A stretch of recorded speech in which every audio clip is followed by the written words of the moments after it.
Галяскара Камала. Я представлю наших сегодняшних гостей. Это, во-первых, Ильфир Якупов, директор Татарского государственного академического театра имени Галяскара Камала. Здравствуйте, Ильфир. Добрый день. И это Искандер Хайруллин, народный артист Республики Татарстан. Здравствуйте, Искандер. Открытие театрального сезона официально 7 октября, но, как уже, я думаю, знают поклонники театра, уже не первый год, в конце августа, одними из первых заведений в городе вы открываете свои двери и приглашаете на свои спектакли. Давайте расскажем о предсезонной подготовке. Да, действительно, вот с вчерашнего дня, с 25 августа по 30 августа у нас идут спектакли в честь праздника Дня Республики. Они естественно, для гостей города, также и для казанцев. Сезон открывается 7 октября, но работу театр уже начал с 1 августа. Идут параллельно репетиции 2 спектаклей. Это спектакль «Без ветрил» Карима Тинчурина. Его репетирует режиссер Омского академического театра Георгий Зурабович Цхирава. Также репетирует молодой наш режиссер Ильгиз Зайниев спектакль «Чудо-таблетка» Зульфата Хакима. Первая премьера нового сезона, 111 сезона, состоится 8 октября, то есть 7 октября открытие, и сразу на следующий день у нас премьера. Вторая премьера состоится 7 ноября. В этом году отличительно прошлых открытий сезонов театральных мы хотим вернуть такое традиционное открытие на улице 7 октября в 16 часов на Фонтанной площади около театра Галяскара Камала состоится уличное представление с участием артистов нашего театра, также друзей нашего театра. Вот. Ну, то есть, вкратце мы небольшие планы рассказали, сейчас будем говорить подробнее. Для наших радиослушателей скажу, что работаем мы в прямом эфире. Телефон 511-99-11. У нас в гостях Ильфир Якупов и Искандер Хайруллин. Мы говорим о том, что происходит и что будет происходить с театром Камала в ближайшее время. Все ваши вопросы, мнения, пожелания, может быть, какие-то замечания, мы, конечно же, готовы выслушать. Телефон прямого эфира 511-99-11. Ну, традиции, вообще, театр Галяскара Камала своими традициями, я думаю, тоже знаменит. Открывается у нас 7 числа тем же спектаклем, которым и закрылся вот совсем, казалось бы, недавно, «Голубая шаль». И, собственно, на следующий день нас ждет премьера. Видимо, про премьеру мы сейчас поговорим с Искандером. Что же это такое за спектакль? Как вам работается с приглашенным режиссером? Ну, как это все происходит? Режиссеров приглашенных их много бывает.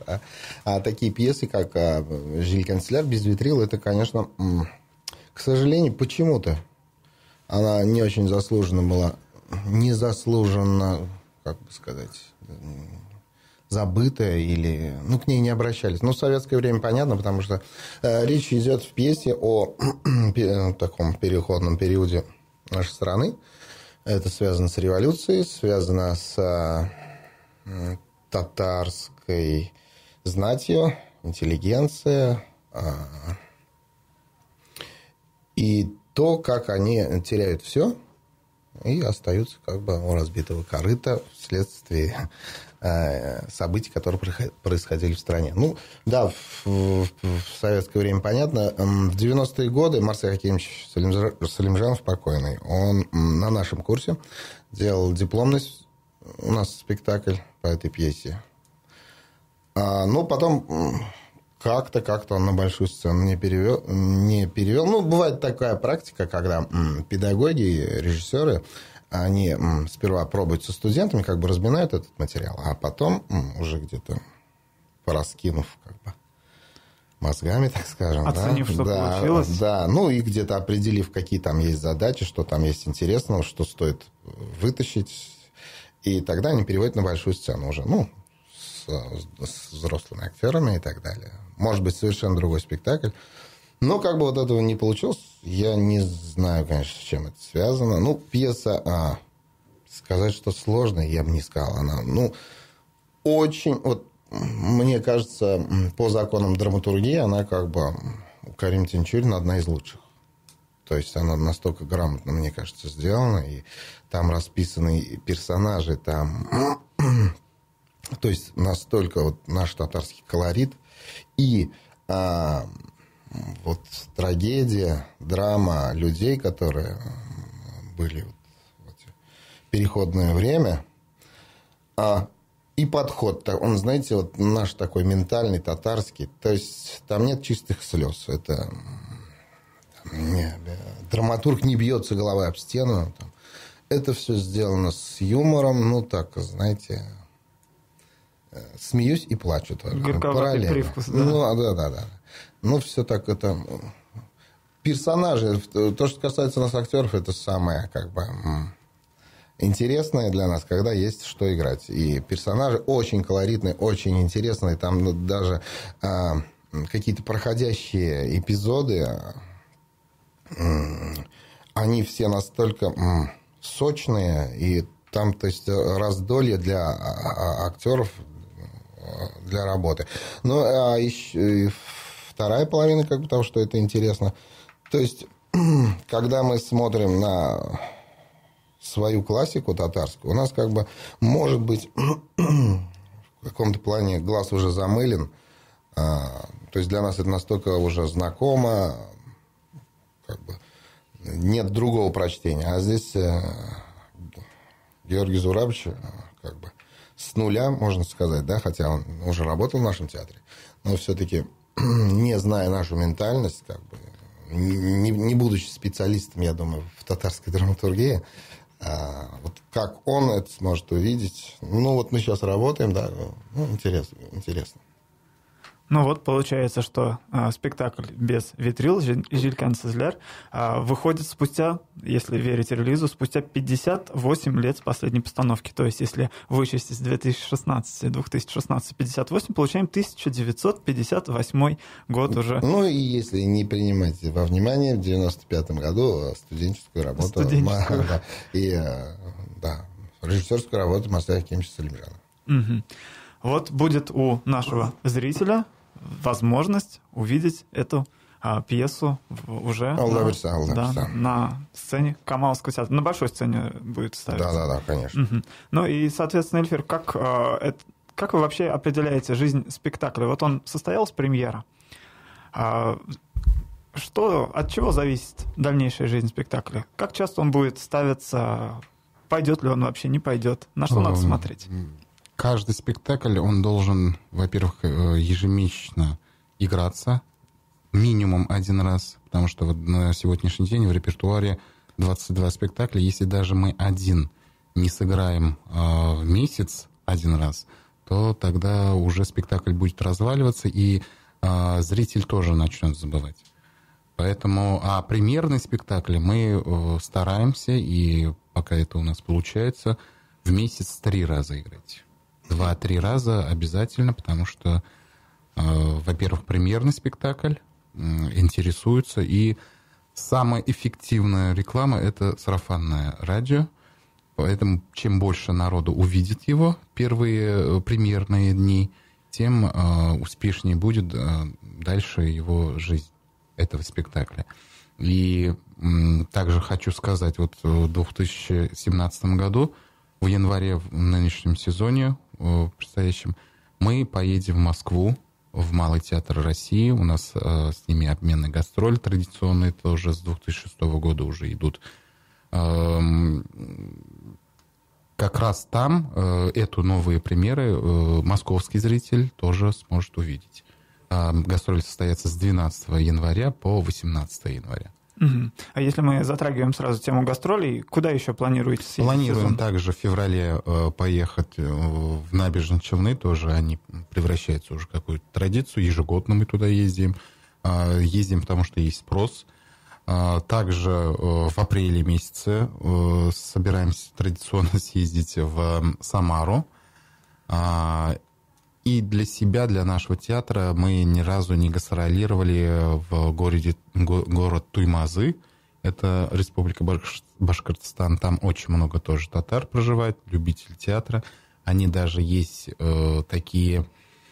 такой зритель наш, который приезжает на премьеры, праздничные дни, выходные в Казань из Туймазов и смотрит наш спектакль заранее, бронируя, заказывая или же выкупая билеты.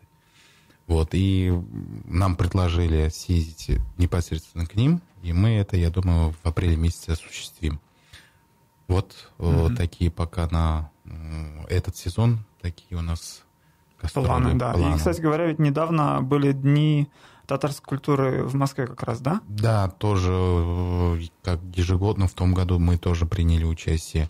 И в этом году Министерство культуры, благодаря Министерству культуры Республики Татарстан и полномочному представительству Татарстана в Москве, мы в этих днях приняли участие и повезли туда интересный такой проект про Туфан Мигнуллина. У Туфан Мигнуллина, как у драматурга, очень музыкальные спектакли, и много песен, много стихов. Вот мы составили такую программу из стихов, из песен спектакля, организовали такую программу интересную, и это очень понравилось зрителям. Там было около 350-400 зрителей, которые ждали нас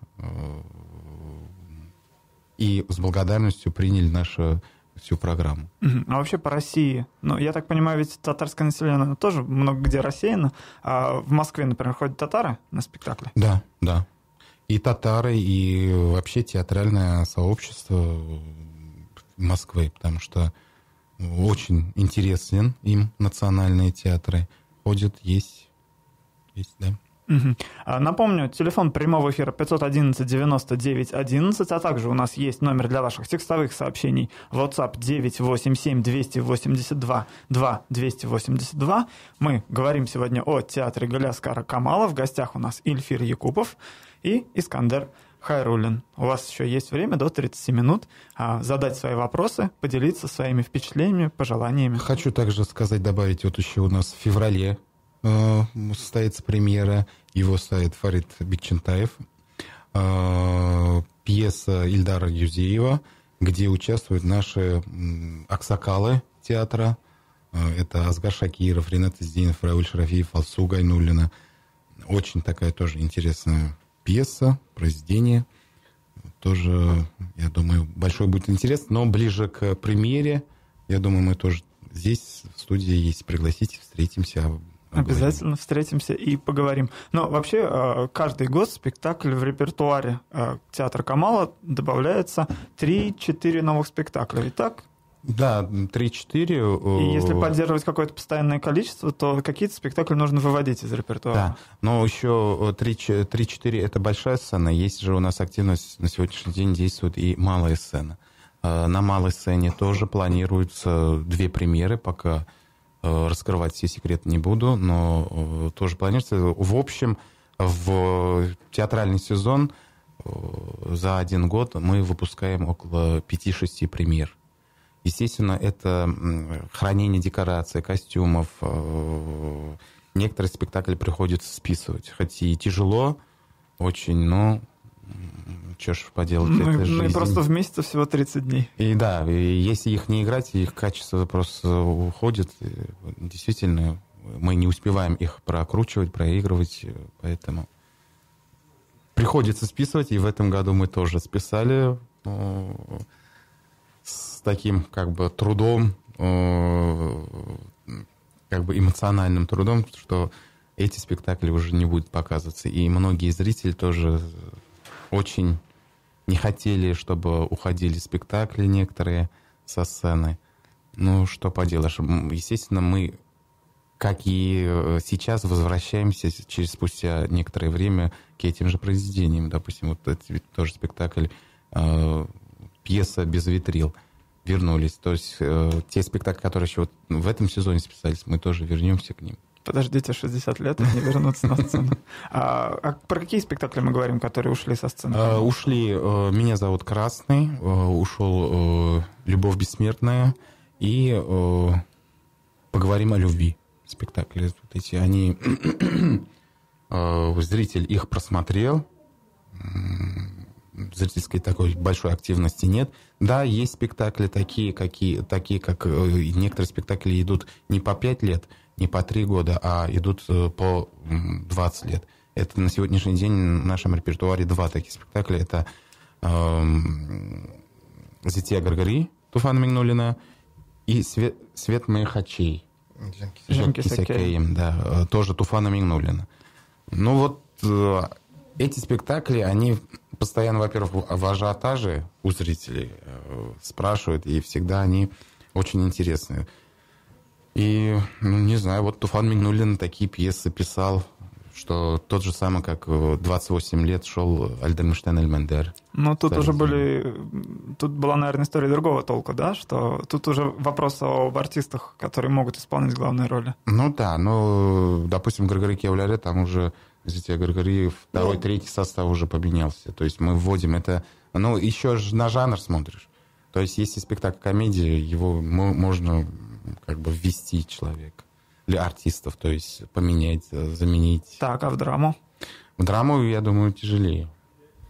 А вы что скажете? Нет, самый сложный в комедию. Да? Да. У него... Мне другого не свидетели разошлись. Комедию играть сложнее, конечно. Играть сложнее, но ввести проще, да. Вот ты будешь играть на такой позиции. Нет, это естественно, идут какие-то репетиции с человеком, то есть собирается обратно. Мы просто вводили замес себя, то есть я лично выпускал в 95-м году премьеру Гаргари Кевляра, потом немножко как бы физиологически, когда я изменился с годами, да, чуть-чуть как бы раздобрел, я как бы на другую роль переключился. А потом, когда уже еще совсем раздобрел, то есть уже все, предел жениха уже остановился, и на место жениха нужен был другой жених. Эволюция внутри одного спектакля. Да, и приходят другие актеры, и мы репетировали как могли. А вот, кстати, «Меня зовут Красный», он совсем недолго пробыл в репертуаре. Ну да, это тоже материал очень сложный, роман, поэтому и он, как и спектакль, был очень такой сложный спектакль. Тяжело воспринимался зрителем? Да, тяжело воспринимался, потому что надо... Кто читал роман «Меня зовут Красный», они говорили, да, это очень хороший спектакль. Нет, и многие зрители несколько раз приходили, смотрели по несколько раз. Но таких зрителей в меньшинстве, не в большинстве, поэтому приходится тоже... Все, кто хотел посмотреть, они успели посмотреть. И не раз посмотрели. Были отзывы, были благодарности, что такое произведение вообще. Это вообще для истории нашего театра, для истории татарского театра первый раз Архам Памук, как и вообще как пьесу положить его, это очень для истории очень важно для нашего театра. 987-282-282 номер для ваших текстовых сообщений в WhatsApp и 511-99-11 телефон прямого эфира. 111 сезон. Это значит, что театру Галиаскара Камала, так или иначе, 110 лет. Это очередной юбилей. Наверняка какие-то юбилейные мероприятия готовятся к концу года. Да, очень много уже начали проводить юбилеи, то есть привлекаем внимание к театру, татарскому театру 110, театр Камалу 110 лет. И здесь, допустим, у нас флешмобы очень активно проходят. Весной мы делали флешмоб 110 нарисуй. Потом также вот 7 же октября в 4 часа... в 15:00 собираем зрителей и предлагаем обнять театр. Обнять театр, то есть выстроиться вокруг здания. Как это будет делаться, это уже решим на месте. Главное, чтобы собрать достаточно людей. Да. Как будем обнимать? Сами придумали эту идею? Ну, совместно с командой. Ну, хорошо. Есть, на самом деле, у нас и в Казани похожий флешмоб, который проводится тоже ежегодно. Есть у нас телефонный звонок 511-99-11. Я прошу гостей надеть наушники. Алло, здравствуйте, представьтесь. Здравствуйте. Меня Резида зовут, да? Я поклонник нашего Камаловского театра. Хотелось бы выразить благодарность присутствующему в студии Ильдару Хайруллину, замечательный актер. Искандеру Хайруллину. Один из самых лучших в нашем городе. Желаю дальнейших творческих успехов. А вопрос вот по поводу восстановления старых спектаклей. Хотелось бы узнать про «Черную бурку». Очень. Ну что ж, Ильдар, он же Искандер Хайруллин, попробует ответить. Во-первых, спасибо большое. И из-за Ильдара Хайруллина, это мой папа. Нас, слава богу, так немножко путают. Это для меня честь большая. По поводу «Черной бурки», когда вот будет такой же пластичный, такой же музыкальный, такой же вот талантливый молодой артист, как я, тогда может быть его заново поставить. Ну, всему есть свое время, как бы. И, конечно, спектакль «Черная бурка», спасибо большое, что вы о нем вспомнили, он как бы принес немало лавров нашему театру. Это заслуга, конечно, в первую очередь Фарида Рафхатовича Бекчентаева. Но допустим, в этом же виде, если его сейчас, кстати, начать играть, может быть, он будет уже как бы, выглядеть как вчерашний день. Не знаю, когда это будет и возможно ли. А может быть, и хорошо, что это где-то было и останется, знаете, как такой, в светлой памяти. Действительно, этот спектакль до сих пор вспоминают даже в Кавказе, когда приезжают зрители или режиссеры. Они говорят, мы видели, мы несколько раз смотрели, вы так хорошо Хугаева поставили. Это один из лучших действительно спектаклей, интересных в нашу десятилетнюю, 110-летнюю историю театра. Я хочу сказать, что вот на нашем сайте театра Галиаскара Камала эту запись вы можете найти и в полном объеме. Мы его лицензировали в Министерстве культуры Российской Федерации, то есть, в принципе, история не теряется, история есть. Я понимаю, видео — это видео, спектакль вживую смотреть — это другое. Но жизнь такая, никуда от этого не денется, к сожалению. Угу. Ну, то есть, если вы поклонник «Черной бурки», как и других, кстати говоря, спектаклей, которые выложены на сайте Галиаскара Камала, заплатив определенную сумму, можно там это есть все магазин «Кибет» на сайте театра Галиаскара Камала. Не дешевый «Кибет». Я бы сказал, нормально, хороший. Ну, по сравнению с походом в спектакль с семьей, это можно сравнить? Сумму? Нет, нельзя, то есть видео дешевле обойдется. Ну, отлично. Да. То есть можно всей семьей скачать, и на большом экране, видимо, куда уж деваться, смотреть. Конечно, и это удобство для тех зрителей, которые не могут приехать в Казань. Вы сказали, что татар очень много по всему земному шару, и это сближает нас. Интернет для этого и придуман, чтобы сближать людей, и вот... Время нашего эфира так вот незаметно подкралось к 30-й минуте, к концу, и мы вынуждены распрощаться с нашими гостями. Приходите к нам еще, у меня остались к вам вопросы незаданные. Я напомню, у нас был сегодня в гостях Эльфир Якупов и Искандер Хайруллин. Мы говорили о Камаловском театре. Удачного вам открытия сезона и удачного как раз сезона и юбилея. Всего доброго. Спасибо. Культурный разговор.